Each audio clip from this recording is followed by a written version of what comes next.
Hi friends, அஸ்ஸலாமு அலைக்கும். Welcome to taste with us Tamil. இன்னைக்கு நம்ம காரசாரமாக மட்டன் லால் மாஸ் ரெசிபி தான் பார்க்க போகிறோம். எப்பயுமே ஒரே மாதிரி மட்டனில் சைட் டிஷ் செய்யாமல் இப்படி ஒரு தடவை ட்ரை பண்ணி பாருங்க. வாங்க ரெசிபி எப்படின்னு பார்க்கலாம். இதுவரையிலும் எங்கள் சேனலை சப்ஸ்கிரைப் பண்ணாதவங்க மறக்காமல் சப்ஸ்கிரைப் பண்ணிக்கோங்க.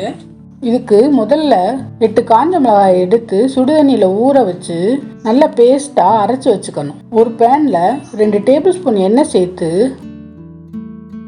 அதில் 3 கிராம்பு, 2 ஏலக்காய், 3 பட்டை,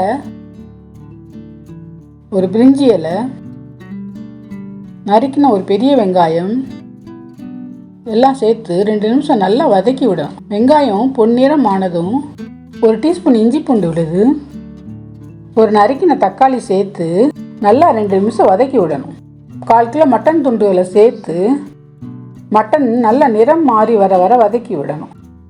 இப்போ தேவையான உப்பு சேர்த்து நல்லா கலந்து விட்டு 1/2 டீஸ்பூன் ஜீரகத்தூள், 1/4 டீஸ்பூன் மஞ்சள் தூள், 1/4 கப் கெட்டியான தயிர் சேர்த்து நல்லா கலந்து விட்டு நாம் முன்னாடி ஊற வச்சு அரைச்சி வச்ச மிளகாய் விழுத இதில் சேர்த்து நல்லா கிளறி விடணும். இதில் 1/2 கப் தண்ணி சேர்த்து கலந்து குக்கரை மூடி 6 விசில் விட்டு எடுத்துக்கணும். குக்கர் ப்ரெஷர் அடங்கினதும் மட்டன் நல்லா வெந்திருக்கும். இதில் நறுக்கி வச்ச கொத்தமல்லி தழை தூவி கலந்து விட்டு பரிமாறினா சுவையான மட்டன் லால் மாஸ் ரெடி. இந்த ரெசிபியை கண்டிப்பாக ட்ரை பண்ணி பாருங்க. வீடியோ பிடிச்சிருந்தா லைக் பண்ணுங்க, ஷேர் பண்ணுங்க, கமெண்ட் பண்ணுங்க. டேஸ்ட் வித் அஸ் தமிழை சப்ஸ்கிரைப் பண்ணிக்கோங்க. தேங்க்யூ.